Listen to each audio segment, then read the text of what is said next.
जो सांस्कृतिक विरासत है वो अलग है, और दलित लेखक जो आए हैं विश्वविद्यालय के विदा से बाहर, उनकी अपनी एक छटा है। तो मुझे लगता है कहीं ना कहीं इसको अगर हम रेखांकित करेंगे, क्योंकि हमको जब भी मैं सुनता हूं तब भी दलित लिटरेचर को जो विश्वविद्यालय विधा में समर समाज के लेखक हैं उसको हमें पद्धति शास्त्र, ज्ञान मीमांसा, सत्ता मीमांसा से पीटने लगते हैं, और हमारे जो विश्वविद्यालय के विधा के बाहर जो साहित्यकार हैं वो कहीं ना कहीं पद्धति शास्त्र, ज्ञान मीमांसा और सत्ता मीमांसा में उनको जो है उत्तर देने में अक्षम दिखाई पड़ते हैं।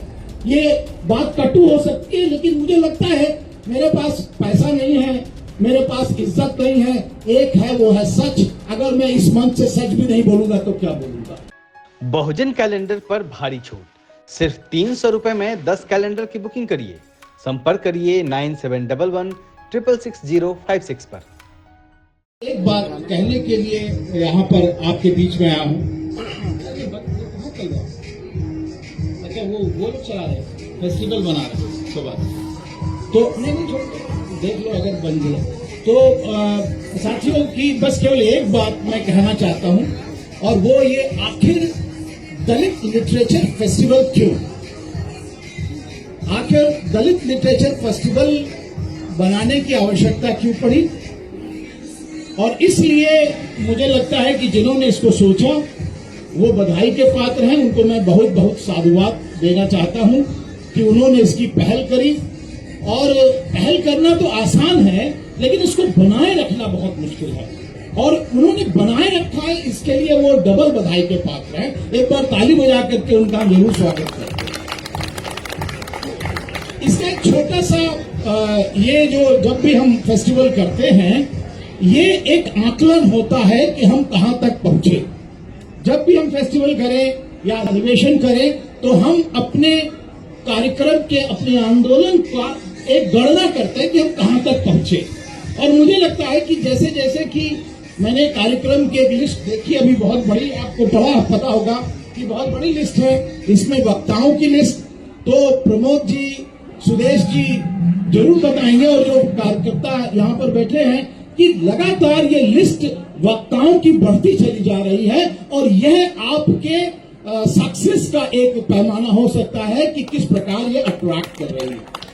पैरेलल सेशन चल रहे हैं, ये भी आपकी गुणवत्ता को दिखाता है।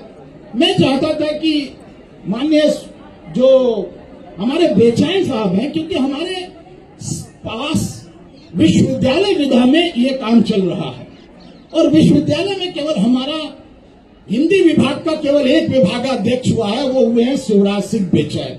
हम चाहते हैं कि उनका आप अलग से जरूर खैर मकदम करेंगे, ये मेरी गुजारिश है, जिससे कि स्थापना हो कि हमारे बीच भी जो विभागाध्यक्ष हैं वो भी हिंदी विभाग में, जैसे कालीचरण सरहई साहब हुए, तो विश्वविद्यालय विधा का अपना जो सांस्कृतिक विरासत है वो अलग है, और दलित लेखक जो आए हैं विश्वविद्यालय के विदा से बाहर, उनकी अपनी एक छटा है। तो मुझे लगता है कहीं ना कहीं इसको अगर हम रेखांकित करेंगे, क्योंकि हमको जब भी मैं सुनता हूं तब भी दलित लिटरेचर को जो विश्वविद्यालय विधा में समर समाज के लेखक हैं उसको हमें पद्धति शास्त्र, ज्ञान मीमांसा, सत्ता मीमांसा से पीटने लगते हैं, और हमारे जो विश्वविद्यालय के विधा के बाहर जो साहित्यकार हैं वो कहीं ना कहीं पद्धति शास्त्र, ज्ञान मीमांसा और सत्ता मीमांसा में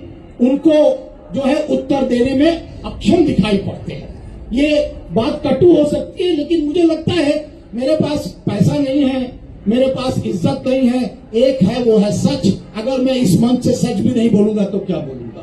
इसलिए मैं ये सच्चाई रखना चाहता हूं कि let us divide, let us look at कि जो हमारे विश्वविद्यालय विधा में जो ज्ञान का उत्पादन कर रहे हैं, क्या उनकी अपनी कोई ज्ञान मीमांसा है? whether they have a epistemology, whether they have a ontology, whether they have a methodology and method.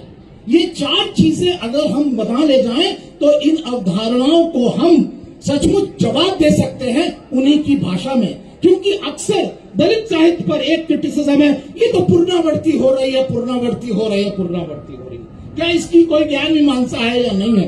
तो साथियों, उसके लिए हमें जवाब की तैयारी करनी चाहिए। और मेरा एक सिंपल सा जवाब है कि अगर हम इसकी ज्ञान मीमांसा की एनालिसिस करें, इसकी एपिस्टेमोलॉजी की एनालिसिस करें, तो जितने भी समाज हैं उसको हम पेरियार बोर्दियो से ले सकते हैं कि सांस्कृतिक पूंजी, क्योंकि हमने पूंजी को केवल पैसे और प्रॉपर्टी में देखा है, हमने सांस्कृतिक पूंजी का आकलन नहीं किया है।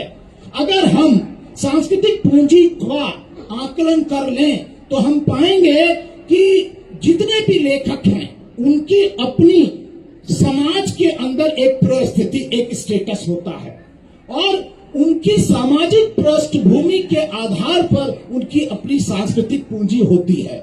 और इस भारतीय समाज में, उद्योधर समाज में होने के कारण कुछ लोगों के पास सांस्कृतिक पूंजी का संचय है और कुछ लोगों के पास सांस्कृतिक पूंजी की, जो मुख्य धारा की सांस्कृतिक पूंजी है, उसकी वंचना है।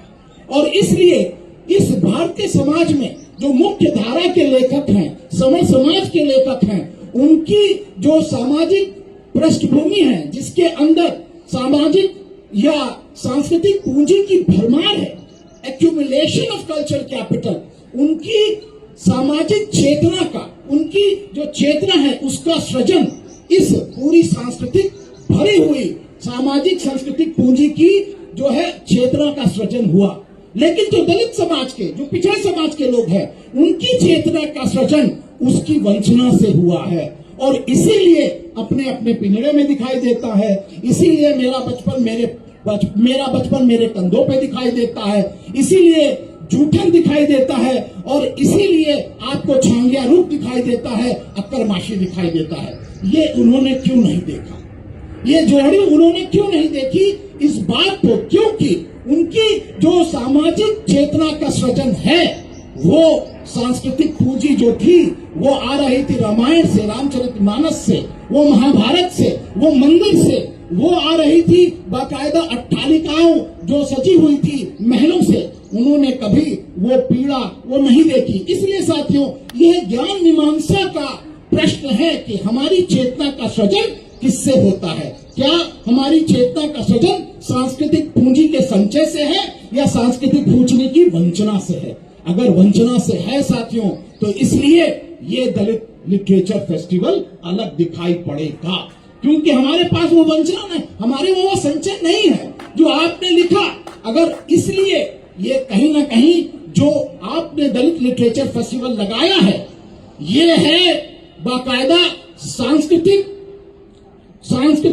पूंजी की वंचना के आधार पर जो सृजित चेतना है, उसके ज्ञान के उत्पादन से ये जो है फेस्टिवल लगाया गया है। ये मेरा मानना है। इसमें और बहुत सी बातें हो सकती है, लेकिन आज इतनी ही कि हमको जब भी हम दलित साहित्य की बात करें, दलित लेखन की बात करें, तो उसकी ज्ञान मीमांसा की बात करें। और ज्ञान मीमांसा कुछ और नहीं, वो है स्रोत, जिस स्रोत से आपकी चेतना का सृजन हो रहा है और जिस चेतना से आपका सृजन है, आप उसी से ज्ञान का उत्पादन करते हैं। और इसलिए हमारी चेतना का सृजन अलग है, इसलिए हमारे ज्ञान का उत्पादन भी अलग है और इसलिए दलित साहित्य अलग है, अलग है, अलग है। धन्यवाद। मैं